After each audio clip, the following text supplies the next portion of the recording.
This is David Hadley, the CEO of NMC Healthcare, and you are listening to the Academy's Developing Practice podcast.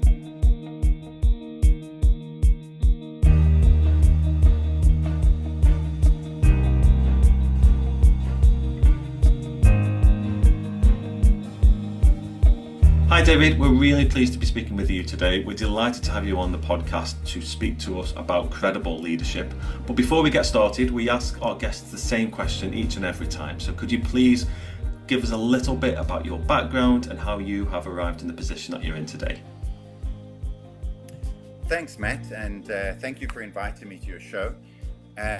So my background is, I pretty much got into healthcare by accident. I come from a humble background where I didn't go to university straight out of high school like most people do. We couldn't afford for me to go to high school. We were living in Southern Africa. I moved from the UK to Southern Africa. And the first job I took was as a filing clerk. And I started as a filing clerk in what is today one of the biggest healthcare companies in the world. At that stage, they were still small. And I pretty much worked my way up through the organization. I studied while I was working. I paid for it myself. Because it's a healthcare company, they only really supported or paid for clinical staff to be trained. It evolved over the years, but when I first joined, all the if you like, the fees that were put aside for education, for corporate education, were for clinical staff. So I paid for it myself. I did a commerce degree. And then I became an HR officer and eventually an HR manager. And I was an HR manager of a hospital. I was extremely young at the time, reflecting back. I have a son now who is the age I was when I was an HR manager, which is quite interesting because he's still not working yet. And so I became an HR manager of a rather small hospital. And then I took a year off, thinking that perhaps my personality didn't fit being in the HR role. I went on a HR course where you assess personalities, and I thought to myself, I'm a salesman. Mistakenly, I thought I would be a really good salesman. What am I doing in HR? So I explored being a salesman in the UK. I went back to the UK, played a bit of rugby, and then tried to sell encyclopedias, which would have been rather tricky in today's times. Wow. And then went back to the same company. They took me back and restarted my career again as an HR manager. And then I studied accountancy, as I said, and I wanted to move into a more of a accounting role. I was very ambitious, so I moved into accounting and led the administration function of a hospital, and then eventually became a hospital director. I was 26 years old at the time, reflecting back, extremely young, working with people that are a lot older than me in the leadership team. And as a hospital, we did very well. And I was quite fortunate to be working for a company that was growing at the same time. And obviously, I was in the right place at the right time and took on the opportunities. They were opening up hospitals in different parts of the country where perhaps not everybody wanted to go to. And at that stage, I was still mobile. And then I continued my career progression and was eventually running one of the bigger hospitals in Southern Africa. And then they decided to move to the Middle East, and they needed somebody to lead this initiative in the Middle East, which was to build the first hospital in the Middle East. And I came over to do that. About a year and a half later, I became the CEO of the group, and then we started to expand. And we did very, very well. We ended up having a number of facilities in the Middle East, one of the biggest operators here, and became quite a significant portfolio of the bigger group at that stage. And then I did along the way, I did my MBA through the University of Liverpool, which was absolutely fantastic. And I talked to some students previously about how studying whilst working was so incredible for me because it ratified some of the things that I was busy with, but also made me rethink some of the ways I was approaching things as well. And then, I became, as I say, the CEO for a number of years. And 2 years ago, I decided to take a different direction. I quite enjoyed living in the UAE, and it was time for me to try something new. So I took over as the CEO of a healthcare company that had a number of issues, fraud issues, was coming out of administration, and they needed somebody to rebuild the organization, and that's where I've been for the last 2 years. Wow, that's so varied. The fact that you went into those HR roles and then you thought, no, I'm more of a salesman, and then you went into like accountancy. You must have a real breadth of information, especially in that healthcare sector. Was the healthcare sector like a passion project for you, or is it something that you sort of fell into and then quickly got to grips with? To be honest, no. I tended to spend a lot of time in hospital. I was always injured in sports. Ah. but but no, I was 18 years old. It was like, where can I get a job? And Right. and I started right at the bottom as a filing clerk. I was shredding documents, when I first joined, and filing things and putting them in order. And I just fell in love with healthcare while I was there. And whilst I grew my career, I realized how important it was. I think when you're young, you never really need healthcare. You need it for the odd thing. When you're older, of course you do. And you realize the importance of healthcare. As much as choosing a country to live in, for example, you want to know what the healthcare system looks like. So when you're a filing clerk in such a business, you generally don't think that far ahead. And I think, it's become my passion. I'm very passionate about healthcare. It plays a very important role in society, and it's ever changing. And I see there will always be a place for healthcare in the future. No matter what disruptors come into this industry, there will still be a need for healthcare as we want to live longer and we want to live healthier lives. It's the whole sector is evolving. Yeah, and we want to be active longer as well, don't we? Yes. I mountain bike at the weekend, so I'm in my mid-40s now, and I really resonate with that comment you made about you need healthcare as you get older, because I never used to visit any hospitals, but since I've been heavily back into mountain biking, I'm at that hospital more than I want to be. Exactly. Yes, exactly. You'll need physiotherapy. I bet if you fall off your bike, you need us. That's a reality, unfortunately. Yeah, I keep breaking fingers and toes at the moment. It's just one of those. But I'm sure. It's one of those But I'm hazards. sure when you're cycling, yeah, I'm sure with you cycling, you've got you probably got smart devices like Apple Watches or something along those lines to Yeah. monitor your progress. None of that was there many years ago, and all that data is feeding into a pot, if you will, where we'll eventually be able to improve healthcare. And it's getting to a point now where they can even determine who's going to win a race based on your metrics that are coming from all of these various Wow. devices. It's getting really, really interesting. Mm. I wasn't thinking of that as a filing clerk. No, I bet. Thank you for that, David. You talked quite eloquently about your journey with your learning and development around throughout your career.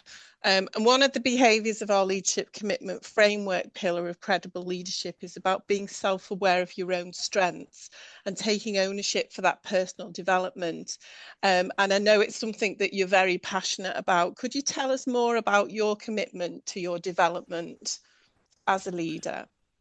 Yeah, thanks, Hilary. So over the years, as I talked about earlier, I thought I'd be good in HR, and then I mistakenly thought I would be a good salesman. I studied accountancy, and then did an MBA, and then another degree after that. And all along the way, I realized that the most important thing is firstly to stay in school, stay abreast of what's happening, all the changes that are happening out there. And I think if you do an MBA, you should do it again a couple of years later, because the world has certainly changed since I did my MBA in 2008. 2010 I finished. AI wasn't really talked about like it is today. We finished a recession, we've had a pandemic, quite a lot's happened in between. But at the same time, being self-aware along the way was a bit of a learning curve for me. I changed jobs thinking I would be a salesman, mistakenly thinking I had the right personality fit to be a salesman. I almost cancelled or almost quit doing my accounting degree because I realized that my personality was not a fit to being an accountant. And I became quite aware of this. And and unfortunately only learned later on that, having a good understanding of people, on the HR side of things, understanding numbers, being good at, selling is perhaps the wrong words, but, marketing, trading, negotiating, etc. These are key pillars of being a good leader, an overall general leader. I don't have any clinical background, but I've been in healthcare for over 30 years, and have done reasonably well. So staying in school, being aware of your personality, what fits best for you, and aligning with that. Not all of us can go on and become a CEO one day. Not all of us can go on and become an analyst, for example, or an actuary. There's certain personality traits that fit certain, if you like, professions and qualifications. It doesn't mean to say you can't do it, but the stress that you put on yourself to be able to do that job will be quite demanding. And you also want to enjoy life as you go. And quite interestingly, I recently did an epigenetic test. Nowadays, they can determine your epigenetic age, and they look at certain factors. And I'm not that stressed. They came about and said, look, you seem to be not that phased, and you're doing quite a stressful job with a very stressful company. But I think it fits my personality and my skill set and what I've been training myself to do. That's really interesting. I studied accountancy at about 19. I did about 18 months. And it's interesting because a friend said to me at the time, and I'll never forget this, he said, you're too wild to be an accountant. And I was 19, and I probably was a little bit wild at 19, as most people are. But it did shape my decision making going forward, because I did drop that. I got my first year through, I got a qualification for that first year, and after that I just thought, no, this doesn't suit me. And I dropped it as well. So I had that friend who mentioned that to me, and sort of that stuck with me. Have you had any of those type of role models or mentors through your career, and how have they sort of shaped maybe your career path? Yes, a number of mentors throughout my career. My first mentor was my mom, actually. She was is a very dynamic woman, and as I said, come from humble background. My mom was the breadwinner. She was doing a fantastic job, and I was striving to get to her level. Then my father-in-law at the time, he was a very senior person in an international company. He was definitely a mentor for me. And then I've read many autobiographies, Jack Welch's books. I've even read Elon Musk's books, and many of them, many of them, and they all served as mentors. I think the biggest mentors throughout my career were those that, bosses, if you will, that didn't do a good job. It's quite often you learn from a boss who does things in the right way, and you don't really realize that he's doing things in the right way because it's just so natural, and you tend to just follow that, and you're learning without even knowing you're learning. When you really learn is when you see how, for example, a leader treats people badly, or has, he doesn't promote the team, he promotes himself, or she, or he's not, basically the way he handles certain situations, you learn from that, and you say, I wouldn't do it that way. And I think collectively, all of these mentors play a role in your progression. And the most important thing is to be yourself, to learn from these individuals. At one stage in my career, I thought the way Jack Welch led an organization was the way everyone should lead an organization, which is getting rid of the bottom 10% and promoting, or bottom 20% and promoting the top 10%. I'm not sure that would work in today's environment. But there was a lot of things that he did do that I agreed with. And to this day, for example, I still, when I'm interviewing individuals in his book, Winning, he had certain attributes he looked for, and I still look for those attributes to this day when I'm interviewing people. And the same with other books. Good to Great was a fantastic book, Jim Collins, and he talked about level 5 leadership and focusing on the business, not themselves. So, and then I looked for those type of individuals at work, and they became my mentors. So yeah, throughout my career, I can probably mention many names of not so good leaders that I learned from, but I can Yeah. also mention many names of good leaders and great books that I read that I learned from as well. I think that's a really interesting take on that. Actually, it's not even really occurred to me before that you will. It makes perfect sense. You will learn more from the people who you think probably are doing a bad job than you will from those who are doing a good job.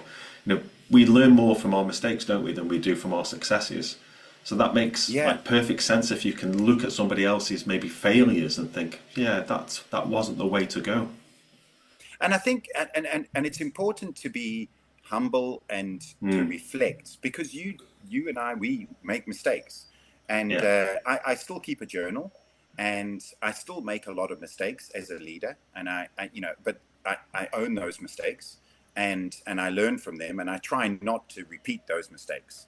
Unfortunately, I do, but I try not to, and whenever I always give credit as well to leaders and to mentors. I'll never claim one of my, he's a friend, but he also works for me. He's also a mentor. He has a saying that to get ahead in life, you need cheerleaders and amplifiers. And I'll always say, Peter would say, you need cheerleaders. It's not my saying, but it's a great saying. And by acknowledging him, I think it allows me to learn more from others, because I'm not trying to sell something. It's not mine. It's just something that I believe in.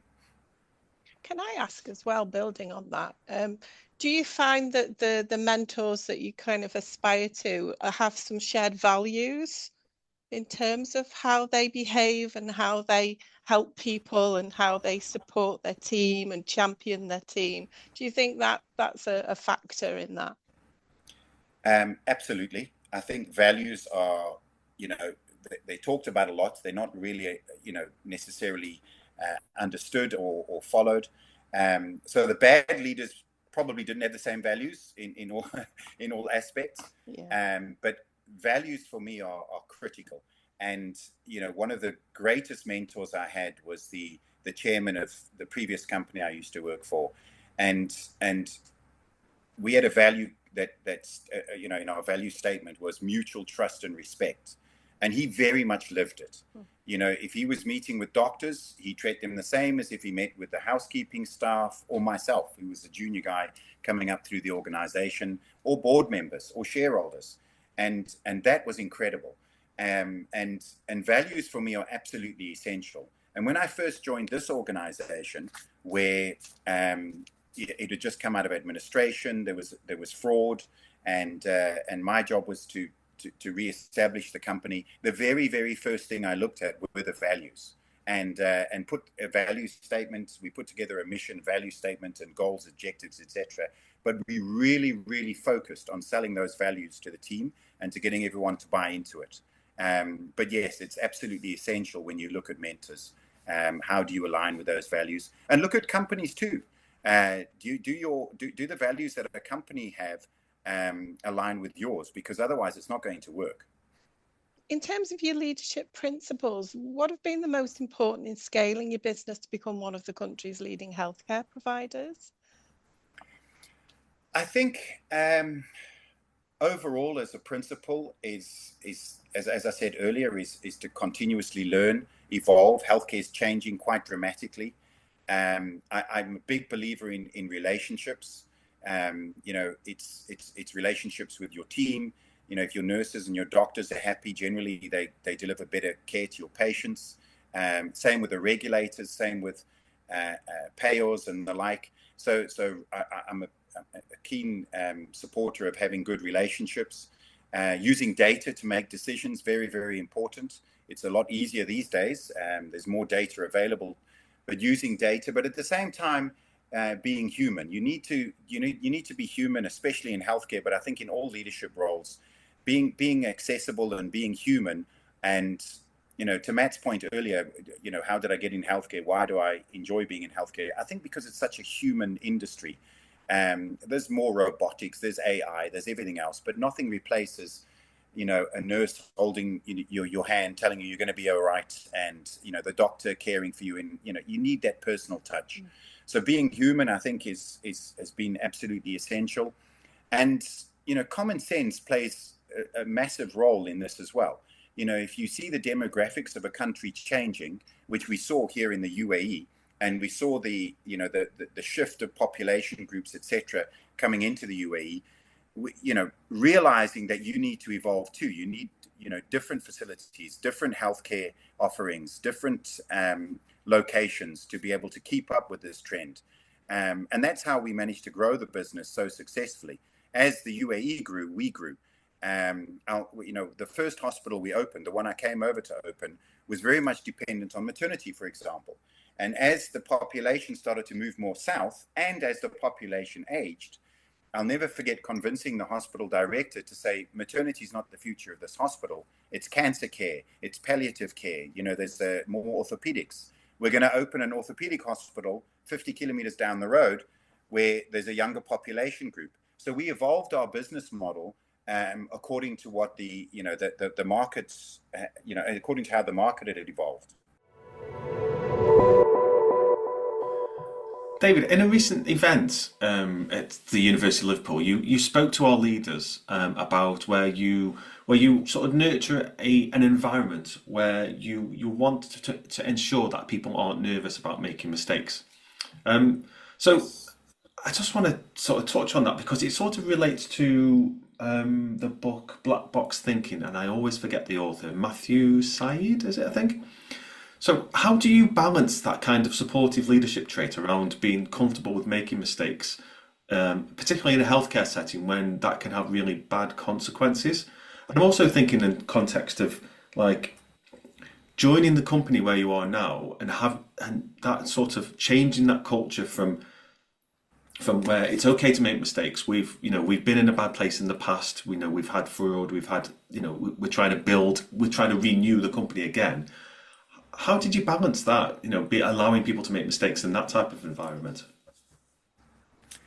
Yeah, I think it's a very important part of being a leader is, and you see it in sports, you see it in many different organizations.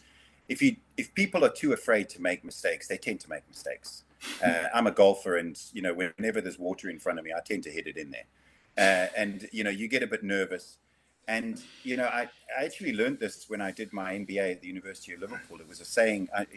When I was doing my degree, I wrote down all these incredible sayings that tutors mentioned and that were written in books. And the one was, if you suspend let's call it a 3-foot wide plank or a table, take away the legs of a dining room table and walk across it, you'll be able to run across that. You might even be able to do a cartwheel if you can do a cartwheel.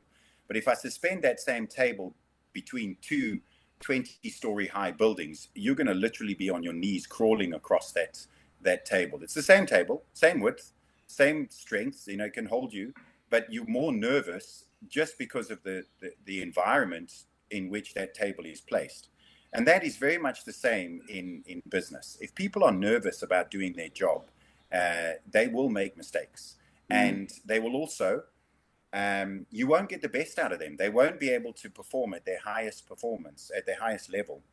In healthcare, mistakes happen. Unfortunately, they happen.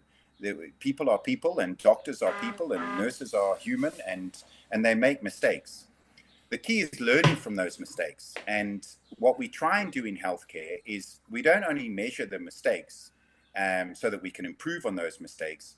We also measure reporting of mistakes to make sure that people are encouraged to report mistakes. And if you report mistakes, we actually rate you higher than if you don't, because we want you to tell us about the mistakes you're making. Look, some mistakes are unforgivable. If you mistakenly stole 10 million dirhams, that's unforgivable. But if some people make mistakes and they genuinely didn't intend to, but they we need to learn from those mistakes and to improve so it doesn't happen again. When I joined this organization, because it's very much a culture that needs to be established. There was a culture of there was a lack of trust. And there was a lack of trust because of what happened, where money had been stolen, where there was a lot of negative publicity. So trust was a real issue right the way through the company. There was distrust between the hospitals and the leadership team. There was distrust with the regulators, with the market, with suppliers, with payers, and that takes time to change. You know, and that was a key thing that we needed to change, and you know, we needed to own our mistakes. And when I first came into the organization, I made it a point to say, look, you know, you can't trust me, but I will earn your trust.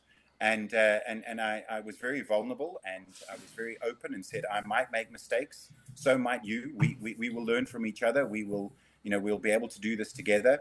And then most importantly, I lived what I stated. You know, if people made mistakes, we supported them. We you know, and I think we've changed that culture now, where people are performing at their peak. They're able to make mistakes and learn from those mistakes and improve. We're not fully there. There's still areas of change that still need to happen. It's only been 2 years. And, you know, this is a big company, 16,000 odd individuals are involved. And it takes a while for that to permeate all the way through the company. But I'd like to say that, you know, if you were to ask around today, people feel that they can make mistakes, and that the culture has evolved to such a point where they feel comfortable, you know, to try something new, to perform at their best. It's really interesting, David, because to me that sounds like what you've done by being authentic, by being yourself, by, you know, earning that trust rather than just expecting it to be, you know, automatic. Is what you've created there is that psychological safety, so people Yes. can perform at their best because they're not frightened that if something doesn't work, you know, they're going to learn from it, they're going to do something differently, they're going to move forward, which is really, really lovely to hear. This is an interesting question, but if you were going to start your journey again, what are some of the things that you would do differently based on your experience? You know, building on that, what went well, what would be even better? Probably wouldn't have tried to sell encyclopedias. That was a mistake. Gosh, there were so many things I did wrong throughout my career. But I think those mistakes, going back to the point earlier, those mistakes actually helped me to become, you know, a better leader and to do things better. So there's not much I would change, actually. I mean, there's a lot of things, you know, that I would, you know, I'd love to have started playing golf as a younger age, for example. I probably shouldn't have tried to play professional rugby. You know, wasn't good enough. And, you know, there was a few other mistakes I've made. In the business world, I made loads of mistakes. And throughout my career, many. Would I change any of them? Probably not, because most of them taught me something new. They made me reflect. They made me try something, try to be a better person, to be a better leader, to, you know, to improve on you know, in certain areas. So did I make mistakes? Yes. Are there any that I would genuinely, is there anything that I would have done completely differently? Probably not, no. Can I just ask, David, what year was it when you were trying to sell encyclopedias? Excuse me, what? What year was it when you went out to sell encyclopedias? 1996. Oh, just at the dawn of the internet. Exactly. That was tough. And you had to go door to door, knocking on doors. I mean, it really wasn't the most. I don't know what made me think I'd be good at that.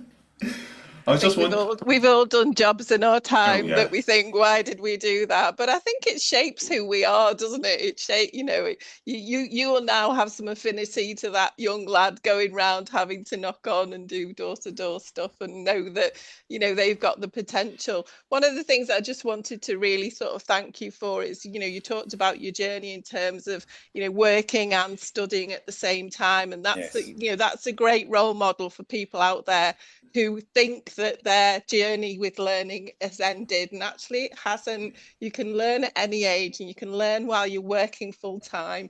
I did that as part of doing my CIPD. So I think it's about saying anything is possible if you put your mind to it and you're willing to work hard, and you've got that support and backup with your mentors as well. So thank you for that.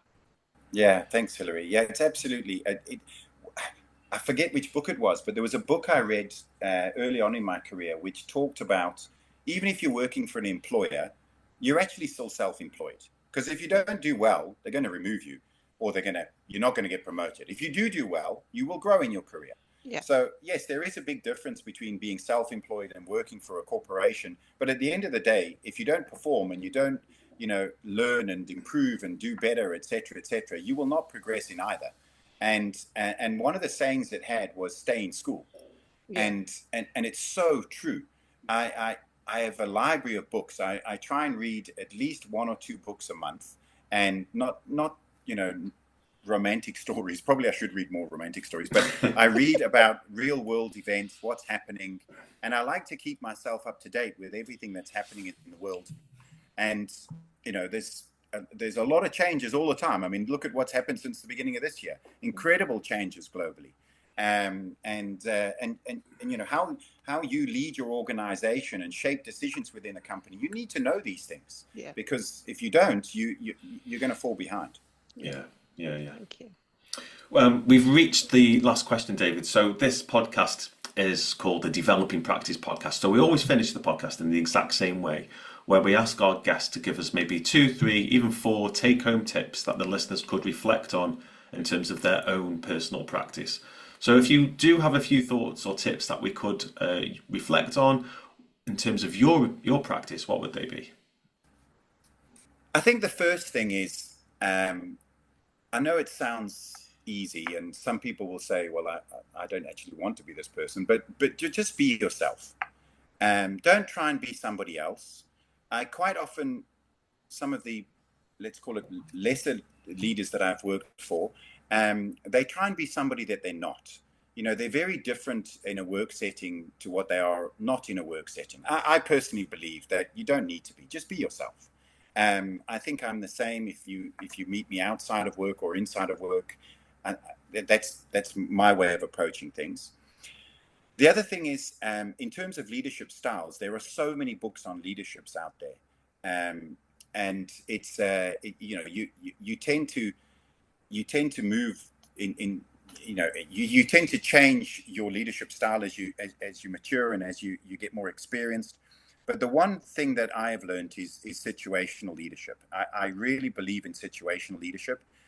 Although you're being yourself, you do need to change the approach with certain individuals. Not everybody responds in the same way as the next person. So, as an example, our head of engineering, and I'm using this as an example, he's a big South African guy, likes his meat, probably not the most eloquent speaker.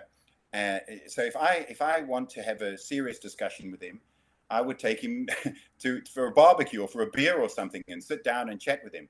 That might not necessarily work with another individual that I work for who is more articulate, needs reinforcement, needs me to be more personal with them or less personal with them, but more about the actual job at hand. You've got to change your leadership style based on the environment in which you work and the individuals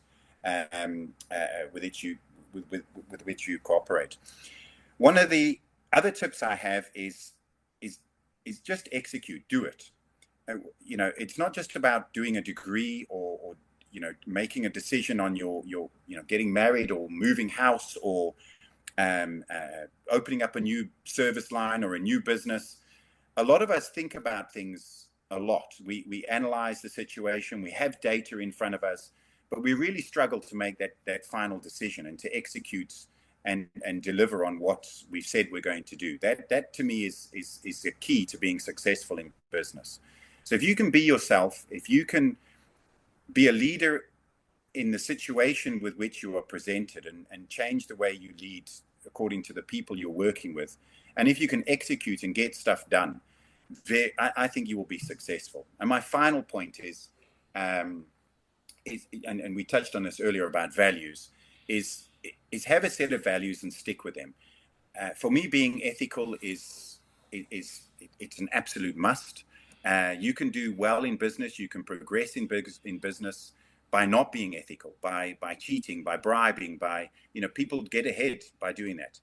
But I don't think they sleep well at night. And so you need to align what you're doing. Your value need to be very much aligned with what you want to achieve and who you are.